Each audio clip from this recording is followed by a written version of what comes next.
નમસ્કાર દર્શક મિત્રો, ધ લોકસત્તા શોમાં આપનું સ્વાગત છે। પૃથ્વીના પેટાળમાં ચાલતી રહસ્યમય ગતિવિધિઓ ફરી એકવાર વૈશ્વિક ચિંતાનું કારણ બની છે। જ્વાળામુખી જે વિનાશકારી હોવાની સાથે જ પૃથ્વીનું સંતુલન જાળવવાનું પણ કામ કરે છે, તે હાલમાં ચર્ચામાં છે। આજે આપણે જાણીશું કે દુનિયામાં કયા દેશમાં સૌથી વધુ જ્વાળામુખી ફાટે છે, સૌથી ખતરનાક જ્વાળામુખી કયો છે અને તાજેતરમાં ઇથોપિયામાં ફાટેલા જ્વાળામુખીએ ભારત સહિત વિશ્વ પર કેવી અસર કરી છે।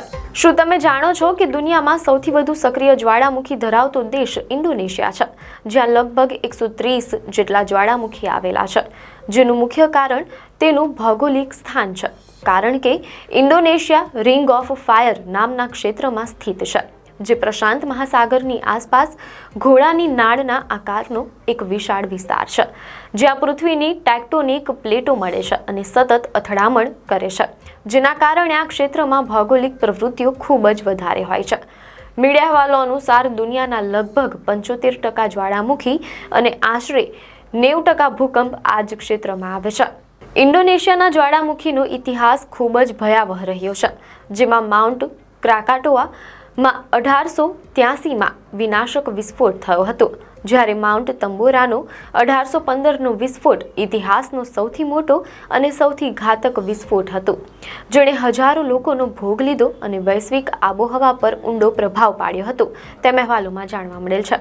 અને હાલમાં સક્રિય અન્ય મુખ્ય જ્વાળામુખીમાં મેરાપી, સેમેરુ અને લેવટોલોકનો સમાવેશ થાય છે।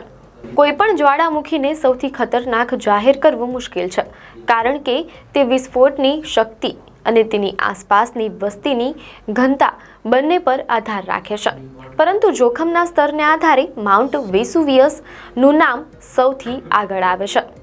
માઉન્ટ વેસુવિયસ ઇટલીના નેપલ્સ શહેરની નજીક આવેલો હોવાથી તેના આસપાસ આશરે 30 લાખથી વધુ લોકો વસવાટ કરે છે, અને આટલી મોટી વસ્તીની નજીક તેનું સ્થાન તેને અત્યંત જોખમી બનાવે છે।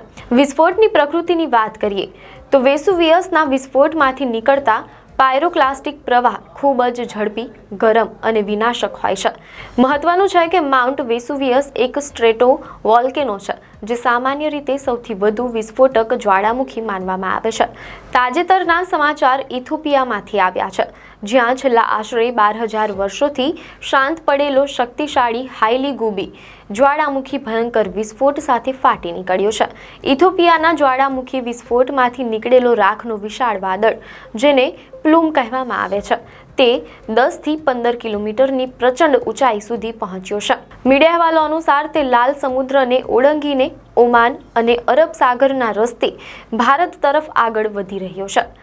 આ રાખનો ધૂમ્રસેર વાતાવરણમાં આશરે 15,000થી 45,000 ફૂટની ઊંચાઈએ 100થી 130 કિલોમીટર પ્રતિ કલાકની ઝડપે ગતિ કરી રહ્યો છે, અને તેની રચના માત્ર રાખ પૂરતી સીમિત નથી, પરંતુ તેમાં સલ્ફર ડાયોક્સાઇડ જેવા જોખમી વાયુઓ અને કાચના સૂક્ષ્મ કણો પણ ભળેલા છે। ઇથોપિયાના જ્વાળામુખીની ઘટનાની સીધી અસર ભારતના હવાઈ વ્યવહાર અને વાતાવરણ પર જોવા મળી રહી છે, કારણ કે રાખના સૂક્ષ્મ કણો વિમાનના એન્જિનમાં પ્રવેશીને તેને ગંભીર નુકસાન પહોંચાડી શકે છે। મીડિયા અહેવાલો અનુસાર આ જોખમને ધ્યાનમાં રાખીને ભારતના નાગરિક ઉડ્ડયન મહાનિર્દેશાલય DGCA એ તાત્કાલિક એડવાઇઝરી જાહેર કરીને એરલાઇન્સને ઊંચાઈ પર અને રાખ ફેલાતા વિસ્તારો પર ઉડાન ટાળવાની સલાહ આપી છે, જેના પરિણામે ઇન્ડિગો, અકાસા એર અને KLM જેવી કંપનીઓની અનેક ફ્લાઇટ્સ રદ કરવામાં આવી છે અથવા તેમના રૂટ બદલવામાં આવ્યા છે। દિલ્હી NCR સુધીની અસરની વાત કરીએ તો રાખનો વાદળ લાલ સાગર પાર કરીને સોમવારે રાત સુધીમાં પશ્ચિમી રાજસ્થાનના જોધપુર અને જેસલમેર જેવા વિસ્તારો પરથી પસાર થયો, અને ધીમે ધીમે તે દિલ્હી, હરિયાણા અને પંજાબ તરફ આગળ વધ્યો। નિષ્ણાંતોએ સ્પષ્ટ કર્યું છે કે રાખનું વાદળ ખૂબ ઊંચાઈ પર, એટલે કે 25,000થી 45,000 ફૂટ હોવાથી હાલ જમીન પરના લોકોના સ્વાસ્થ્યને મોટું જોખમ નથી। જો કે રાખના કારણે સૂર્યપ્રકાશનો રંગ મંગળવારે સવારે અલગ અને ચમકદાર જોવા મળ્યો। હવામાન વિભાગના અહેવાલો મુજબ આ રાખના વાદળની એર ક્વોલિટી ઇન્ડેક્સ AQI પર કોઈ મોટી અસર થશે નહીં, કારણ કે રાખ જમીનથી ખૂબ ઊંચાઈ પર છે। ઇથોપિયાનો આ વિસ્ફોટ એ વાતની યાદ અપાવે છે કે પૃથ્વી પર જ્વાળામુખીની ગતિવિધિઓ સતત ચાલી રહી છે, જેના પર નજીકથી નજર રાખવી જરૂરી છે. ભલે સૌથી વધુ જ્વાળામુખી ઇન્ડોનેશિયામાં હોય કે માઉન્ટ વેસુવિયસ સૌથી જોખમી હોય, પરંતુ આ તમામ કુદરતી ઘટનાઓ વૈશ્વિક સ્તરે આબોહવા અને માનવ પ્રવૃત્તિઓ પર અસર કરવાની ક્ષમતા ધરાવે છે. આપને માહિતી સારી લાગી હોય તો વિડીયોને લાઇક અને શેર કરજો, ચેનલને સબસ્ક્રાઇબ કરજો.